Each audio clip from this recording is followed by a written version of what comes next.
தமிழராட்சி பார்த்துட்டு இருக்க எல்லாருக்குமே வணக்கம். காளியம்மாள் அவர்கள் இப்போது கட்சி விட்டு விலகியிருக்காங்க அப்படின்ற செய்தியை முடிகிறதுக்குள்ளே, அவங்க போட்டு முடிகிறதுக்குள்ளே சீமான் அவர்கள் அவங்களோட பதவிக்கு வேற ஒருத்தரை நியமிச்சிட்டாங்க. அதுவும் தரமான ஆள் அப்படின்னா நீங்கள் எப்படி இருக்கும் அப்படின்றத பாருங்கள். அதாவது என்ன அப்படின்னு பார்த்தீங்கன்னா, நாம் தமிழர் கட்சியோட மீனவர் பாசறை ஒருங்கிணைப்பாளராக யார் இருந்தாங்க அப்படின்னு பார்த்தீங்கன்னா காளியம்மாள் அவர்கள் இருந்தாங்க. இந்த நிலையில் காளியம்மாள் அவர்கள் கட்சியை விட்டு விலகி கரெக்டாக 3 மணிக்கு ட்வீட் போடுறாங்க. சீமான் அவர்கள் கரெக்டாக 3:30 3:45 ஒரு அறிவிப்பை வெளியிடுறாரு. நாம் தமிழர் கட்சியின் மீனவர் பாசறையின் மாநில ஒருங்கிணைப்பாளராக நியமிக்கப்பட்டிருக்கிற அன்பு அக்கா அஞ்சலா அம்மாளுக்கு புரட்சி வாழ்த்துக்கள் அப்படின்ற மாதிரி சொல்லியிருக்காங்க. அது மட்டும் இல்லாமல் அந்த பதவிக்கு நிறைய பேர் கொண்டு வந்திருக்காரு சீமான் அவர்கள் அப்படின்ற மாதிரி இருக்குது. அதில் முக்கியமாக டாமினிக் ரவி அப்படின்றவர், கன்னியாகுமரி மாவட்டத்தை சேர்ந்த டாமினிக் ரவி.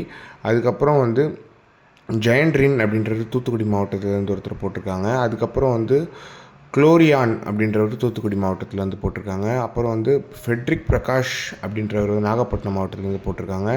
கீழ்வேளூர் தொகுதி அவர். அதுக்கப்புறம் அஞ்சல் அம்மாள் அவங்க நாம் தமிழர் கட்சியோட மீனவர் பாசறை ஒருங்கிணைப்பாளராக நியமிக்கப்பட்டிருக்காங்க அப்படின்றது ஒரு மகிழ்ச்சியான விஷயமா இருக்குது. யார் போனாலும் போகாட்டியும் இருந்தாலும் இருக்காட்டியும் கட்சி இயங்கும் அப்படின்றதுக்கு மறுபடியும் சீமானவர்கள் ஒரு உதாரணத்தை காமிச்சிருக்காரு அப்படின்றது ரொம்ப ரொம்ப சந்தோஷமான விஷயமா இருக்குது.